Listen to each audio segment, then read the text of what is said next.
Okay, welcome back. Like I said at the end of the last video, this video really is sort of bringing together the ideas from the videos so far, and sometimes can cause issues in exams because people just don't realise what the question is asking. And I'll go into that in a bit more detail in a minute.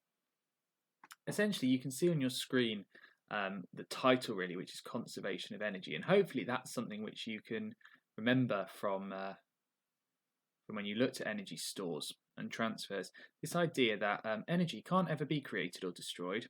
All that happens is it's transferred from one store into another. Okay, now we'll need that idea quite a lot as we go through. So to start off with, I just want to give you all in one place, and you may want to copy these down if you can't remember them, but all the formulas for energy that we've done so far. So you can see there, gravitational potential energy, kinetic energy, elastic potential energy, and then work done. But there are two others which you did earlier on in the course, which I want to remind you of, because again, they can come up here. And that is these two. Now those are included on the formula sheet, but the top one there, change in thermal energy, mass times specific heat capacity times temperature change. So if you're looking at the amount of energy needed to heat up something, that would be your formula. And then right at the bottom there, the amount of energy needed for a change of state, mass times specific latent heat. So if you're looking at how much energy you need to change a solid into a liquid or a liquid into a gas, that would be the formula that you need. Now what we're doing here really is we're bringing together all of these different formulas, because in various different situations, one store of energy can be transferred into another store of energy. And what you need to be able to do in questions is work out, well, what energy is being transferred into what, and often do some calculations. So we'll start off with a reasonably simple example, because I want to give you a bit of an exam tip here. Calculate the kinetic energy of the car and driver before the brakes are applied. Now, I'm not going to go through again how to do that.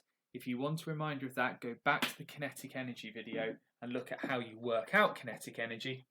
But just in case you want to give it a go now, the way you would do it, we look at our formula, which is half times mass times speed squared. So into the calculator, we're going to put half times 1,600 times 20 squared. And the answer you get there is 320,000 joules. That will give you 3 marks, you can see there in the exam. Now the second question, how much work is done by the braking force to stop the car and driver? Now your sort of natural reaction when you see that work done is to go straight to the formula. Work done is force times distance. And you'll start looking through the question, looking for a force, looking for a distance, and probably in the heat of the exam you will just pick out some numbers. But that's not correct, because we don't have a force and we don't have a distance, so this can't be how we work it out. And there is a giveaway. That second part of the question is worth 1 mark. Now calculation questions are always worth more than 1 mark, so if it's just 1 mark it's not going to involve a big calculation. So let's think about what is going on in this situation. The car is travelling along, it's got kinetic energy, and then it slows down and stops. So the brakes must transfer all that kinetic energy. All that kinetic energy has been transferred by the brakes doing work. Remember, doing work just means transferring energy. And that kinetic energy has been transferred ultimately to thermal energy of the surroundings. And so the amount of work done by the brakes is just going to be the same as the amount of kinetic energy that the car had. And that's why it's only 1 mark, because all you've got to do is copy your answer from the previous section. So 320,000 joules. And do look out for that. Any calculation that's worth 1 mark won't be a complex calculation. So first of all, what we're going to do, we're going to think about a crossbow. Now you can see there's a nice picture of a medieval crossbow, and they would pull back the bow. That would be storing energy as elastic potential energy. And then where does the energy go when you release the crossbow? Well, the arrow will start moving. And so it's transferring the elastic potential energy into kinetic energy. Okay, so here's a question then. There's our crossbow again. Now in questions like this, unless it says otherwise, you are ignoring friction, you're ignoring air resistance. So we are assuming there that all of the elastic potential energy is being converted into kinetic energy. Okay, and so we can use that idea when we're actually coming up with our answer. So let's just go to the board. You can see I've just put the key points up there. We're told the amount of elastic potential energy. The first thing to kind of work out is, well, what energy transfer is going on? And I would write it down. So what we've got here is we've got elastic potential energy,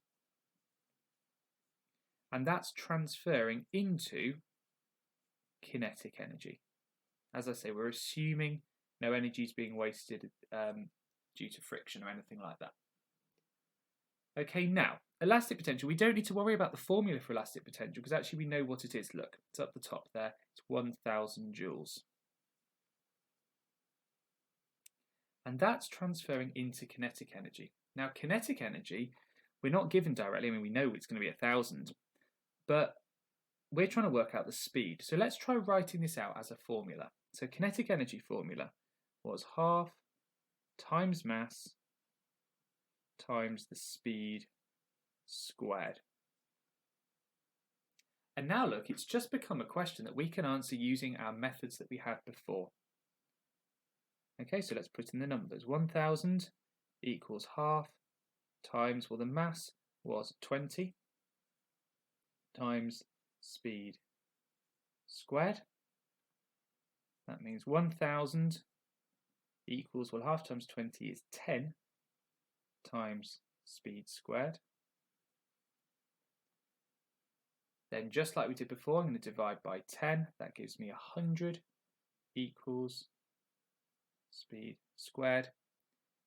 And that means that speed, if I square root that, is 10 meters per second. Now, if you're not sure about any of that, I would go back and look at the kinetic energy video. That might help you. Okay, I will put a link to it just here. Okay, let's look then at an example involving good old Mr. Bean. If I can find one, I will put a link right now on your screen so you can watch the original video if you haven't seen it. But we're going to look at this question. So Mr. Bean has a mass of 70 kilograms. He falls from a 10-meter diving board. And we want, first of all, to find his gravitational potential energy when he's hanging off the diving board. See the video if you're not sure. What is his kinetic energy as he hits the water, and what speed will he hit the water at? Okay. Now, you can see I've got a little printout there. Obviously, if we were in a lesson, I would give that to you, but I can't. My suggestion with this is you have a go at it now, and then watch through the rest of this video to see how to do it. So, I'm just going to talk you through this, and I'm hoping that a lot of this will be familiar to you. So, first of all, we're trying to work out his gravitational potential energy. So, this is why it's so important to have the formulas learned. People always say, how do I learn the formulas? You just need to keep practicing them, because if you know the formulas, this sort of thing is easy, because all you need to do is remember the right formula, write it down, and then you'll be fine. Okay, there we go. So there's my formula for gravitational potential energy, and I'm going to put in the numbers. Right, mass is 70.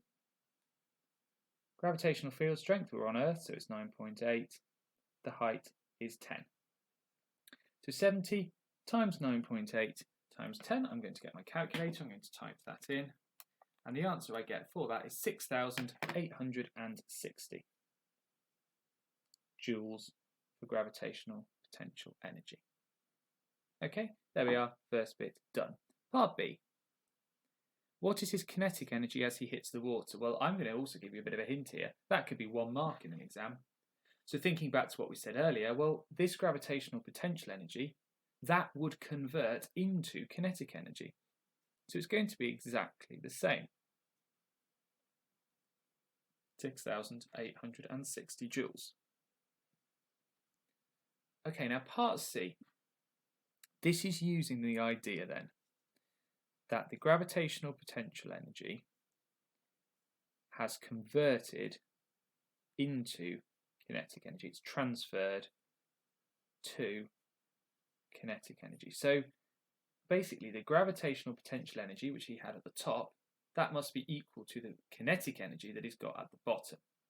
Okay, now we know what this number is going to be. We know that it's 6,860 joules, and that's going to equal the kinetic energy, so half times mass times speed squared. Now, if you're, no, the square's going there. If you are now kind of thinking, oh yeah, this is exactly like we did earlier, I know what I'm doing, that's fine, skip this bit of the video. I will just quickly show you how to do it for those of you that are still not quite sure. Okay, so 6,860 equals half times his mass was 70 times the speed squared. Oops. Half times 70 is 35 times the speed squared.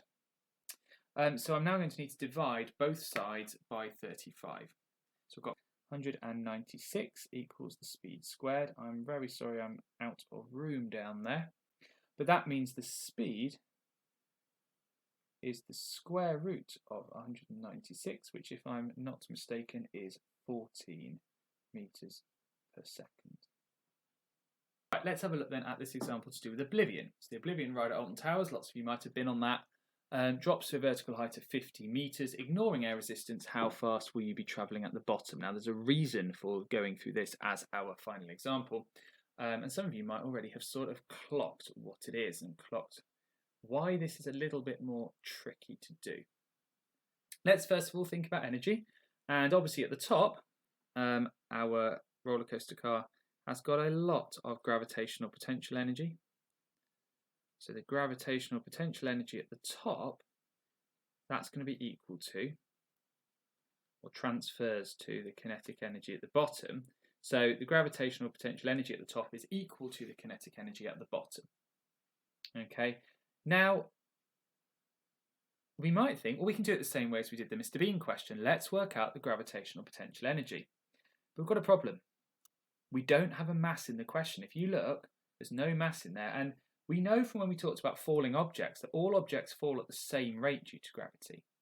So it doesn't actually matter what the mass is. We should still get the same answer. And this will show you why. Let's go back to our formulas. Gravitational potential energy. Mass times gravitational field strength, which remember is 9.8 on Earth, so times gravitational field strength times height, and that's equal to kinetic energy half times mass times the speed squared. Alright, so we've got our two formulas, they must be equal to each other. Now, thinking maths here, we've got a mass on both sides of our equation. Look, there's mass here, we're multiplying this side by mass and this side. So actually, we can divide both sides by mass. We can cancel the mass out. And so we can now see, look, that the mass has gone from our equation. So what we've got left is gravitational field strength, that's 9.8, times the height, in Oblivion's case, is about 50 meters, equals, on this side, half times, well, mass we've cancelled, that's gone, speed squared. And speed is what we're trying to work out, and it even tells you in the question, look, ignoring air resistance. So it will in reality be a little bit slower because air resistance and friction will be trying to slow it down. Okay, then let's check what we get. So 9.8 times 50 is the first thing I'm going to work out. That's that left-hand side. And that gives me 490. And then that equals half times speed squared. Now here you have to be super, super careful. Very, very common to divide 490 by 2 here. Think about it, we're saying 490 equals half times speed squared, which means speed squared is going to be 2 times 490. So you can either think of it as multiplying both sides by 2, or you can think of it as dividing both sides by half. It will give you the same thing, but just be super duper careful. So that gives me then 980 is speed squared. And so what I've done there really is I've multiplied both sides by 2. So 980 is speed squared, okay, which means the speed is going to be the square root of 980. And if we actually work out that square root of 980, it gives me an answer of 31.3 meters per second if I round it to 3 significant figures. Sorry, that's not very clear because I was running out of room. So 31.3 meters per second.